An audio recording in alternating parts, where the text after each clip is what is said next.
నమస్తే సార్, మీ పేరు? నా పేరు సూర్య భగవాన్. ఏం చేస్తుంటారు సార్? నేను ఇన్సూరెన్స్ క్లెయిమ్స్ ఇన్వెస్టిగేషన్. ఎలా ఉంది సార్ అసలు 50 రోజుల్లో మన రాష్ట్రానికి ఎలక్షన్ రాబోతా ఉంది. ప్రస్తుతానికి ఇప్పుడు ఎలక్షన్ కూడా అమల్లోకి వచ్చింది. మీ అభిప్రాయం ఏంటి సార్? అసలు ఎలా ఉండబోతుంది అంటారు? ఎవరు గెలిచే అవకాశం ఉందంటారు?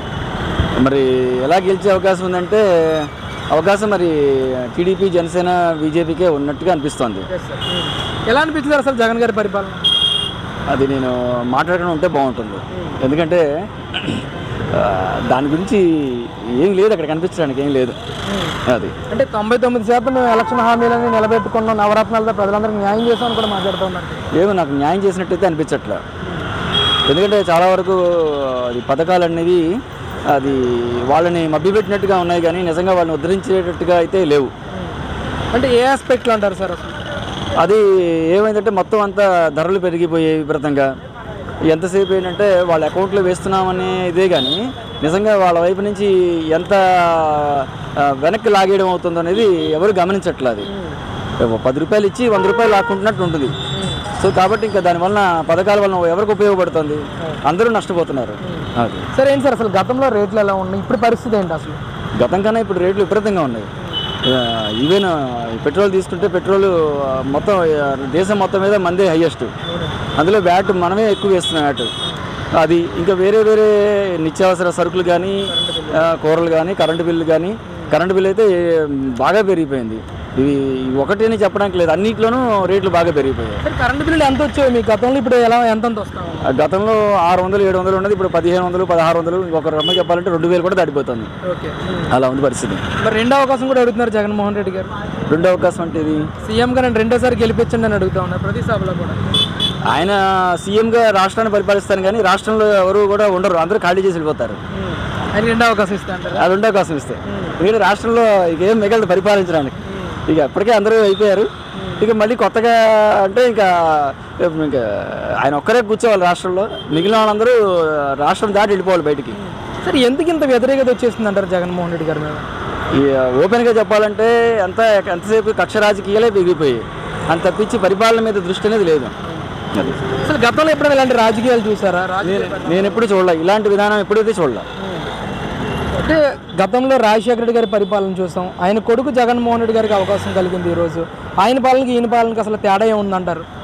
ఆయన పాలన అంటే ఆయన ఇంతలాగా రౌడీజం ఎక్కడ లేదు. చక్కగా ఏదైనా కానీ ఎవరిని కూడా అయిన దానికి కాని దానికి అరెస్ట్ చేసే విధానం అయితే లేదు. ఇప్పుడు ఏంటంటే ప్రతిదానికి అరెస్ట్లే, ప్రతిదానికి హెరాస్మెంట్ ఎక్కువైపోయింది. అదే పరిస్థితి. డెవలప్మెంట్ పరంగా ఎలా ఉందంటారు సార్ ఈరోజు? డెవలప్మెంట్ ఇంకా రాజశేఖర రెడ్డి గారి దాంట్లో కొంచెం డెవలప్మెంట్ కనిపించవచ్చు, కానీ ఈయన దాంట్లో డెవలప్మెంట్ అనేది ఏం లేదు. ఇది వెతుక్కుని ఇగో నేను ఇచ్చేసానని చెప్పుకోవడానికి ఏవో 4 అప్పటికప్పుడు ప్రారంభోత్సవాలు చేసిన వాటిని చూపించుకోవడం తప్పించి అది ఆయన చేసిందంటే ఏం లేదు. సార్, రాజధానుల విషయంలో 5 ఏళ్ల కాలంలో తీసుకున్న నిర్ణయాలను ఎలా చూడొచ్చు అంటారు మనం? రాజధాని అనే అంశాన్ని పక్కదారి పట్టించేలాగే ఉంది, కానీ నిజంగా రాజధాని మీద దృష్టి పెట్టినట్టుగా అయితే లేదు.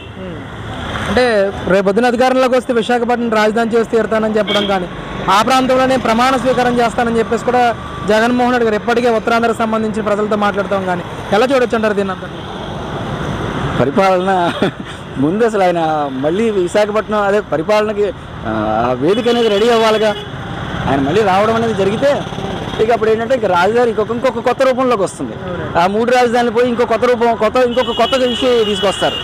ఏంటంటే ఈ విశాఖ, అమరావతి ఇవన్నీ పక్కకు పోతాయి, ఇంకోటి ఏదో తీసుకొచ్చి దాన్ని అదేదో అన్నట్టుగా చెప్పడం జరుగుతుంది, కానీ ఈ రాజధాని అనే అంశం తేలదు. సార్, అసలు టీడీపీ, జనసేన, బీజేపీ పొత్తుని ప్రజలు స్వాగతిస్తారంటారు? ఖచ్చితంగా స్వాగతిస్తారు. అంటే ఒకవేళ రేపొద్దున వీళ్ళ అధికారంలోకి వస్తే పొత్తు ఎలాంటి న్యాయం జరుగుతుందంటారు రాష్ట్రానికి? ఇంత దుర్మార్గ పాలన అయితే ఉండదు. ఒక రకంగా చెప్పాలంటే గతంలో చూసాం కాబట్టి పరిపాలన విధానం.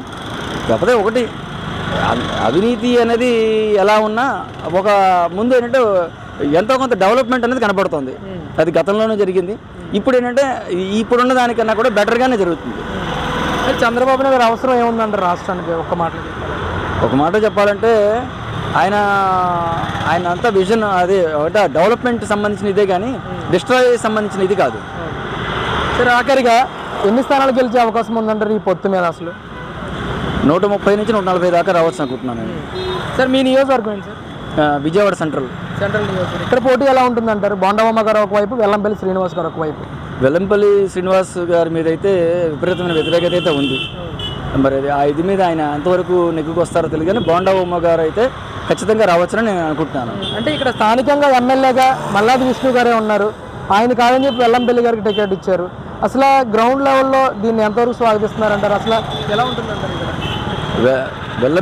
వెల్లంపల్లి గారు అయితే పశ్చిమ నుంచి వచ్చారు. ఈయన సెంట్రల్లో మన విష్ణు గారు ఉన్నారు, కానీ విష్ణు గారు ఉన్నారు అంతేగాని ఆయన ఇది ఎందుకంటే ఒక రకంగా ఆయనకు కొంతవరకు చేయాలని ఉన్న పరిస్థితి ఉన్నా కానీ ఆయన కూడా ఏమీ చేసే పరిస్థితి అయితే అక్కడ పైనుంచి ఏమీ ఉండదు. సో కాబట్టి ఆయన కూడా మిన్నకుండిపోయారు. ఇప్పుడు ఈయన వస్తానన్నారు, కానీ ఆయనకన్నా ఈయన వస్తే ఇంకా విష్ణు గారికి ఇస్తేనే ఇంకా కొంచెం బెటర్గా ఉండేది పరిస్థితి.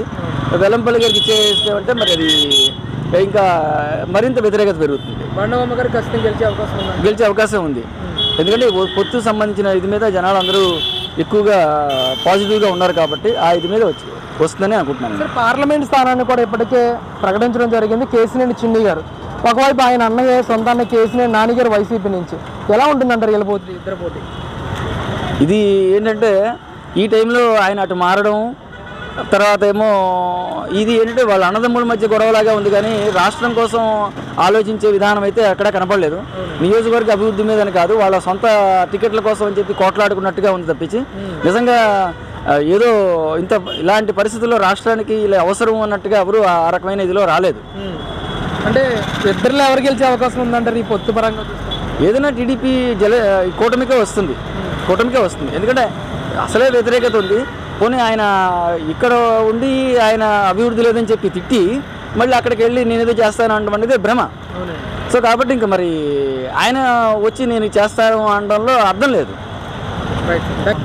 కానీ ఇక్కడ ఆ తపన ఎట్లా ఉందంటే ప్రజల నుంచి మనం ఎంత మటుకు పిండుకోవాలనే పద్ధతిలోనే ఉంది, కానీ ప్రజలకు ఏం చెయ్యాలి అనేటటువంటిది లేదు. ఎందుకంటే నాకు తెలిసిన మటుకు ఇతర దేశాల్లో, ముఖ్యంగా యూరోపియన్ కంట్రీస్లో వాళ్ళు ప్రజలకి మనం ఏం చేయాలి, ఇంకేం వస్తువులు సమకూర్చాలి ఏమిటి అనేది ఉంటుంది.